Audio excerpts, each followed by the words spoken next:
Okay, engine reinstall part two. So last time I left off deciding that I would just drain the rest of the oil from the transmission and then sort of leisurely mate the prop shaft yoke to the transmission and then remount the engine and transmission.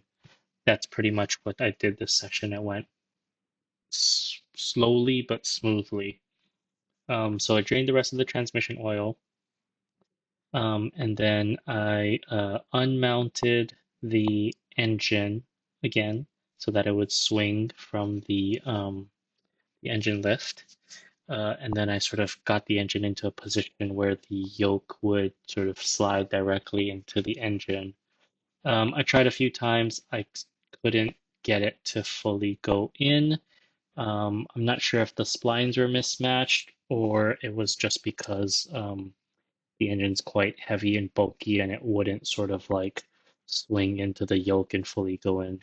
So what I ended up having to do was I had to once again detach the prop shaft from the differential flange in the back, and that way the entire prop shaft would be free. So that is kind of difficult because you have to sort of hold the diff, prevent it from moving, and then sort of undo these bolts that are tightened. Um, that took a while, but once the prop shaft was fully free, it was so easy to slot into the transmission. Once it was slotted into the transmission, I lowered the engine again and pushed it into position to fit the mounting brackets and mounting bolts, and then also fit the transmission mounting bracket, transmission bolts.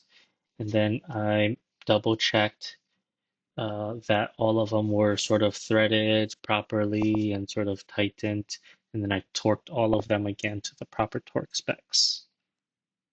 The engine mount and the transmission mount.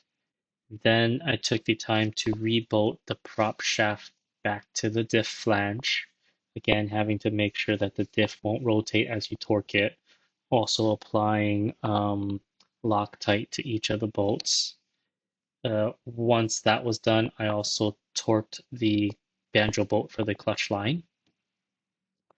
And then finally, well, not finally, I also removed the transmission oil fill bolt in prep to fill it. So I'm ordering some 3/8 inch flexible PVC holes that I can sort of thread through the engine bay into the fill hole and then put a funnel on top of it to fill. I'm waiting for that. So I got a 1/2 inch tubing. I think that's too big, so I didn't even try it. So I ordered 3/8 inch tubing that I'm waiting for. And I'm also waiting for some more transmission oil. I did notice on a blog that there is a hole, which I did notice on my car, in the pedal footwell that is right next to the fill hole, but you would have to cut out the heat shield for it. So um, I will probably skip that this time because it'll probably be a little bit more finicky to sort of cut that out and then reapply it afterwards. It looks relatively easy to thread a tube from the engine bay while it's empty, so I'm going to try that first. Um, and then after that, I refit the alternator and then also rebolted the grounding wire for the engine block. So I think next time will just be reinstalling more of the engine bay. I think it'll go fairly smoothly. I just need to sort of be meticulous and double check all the steps and all the torque specs. So more next time.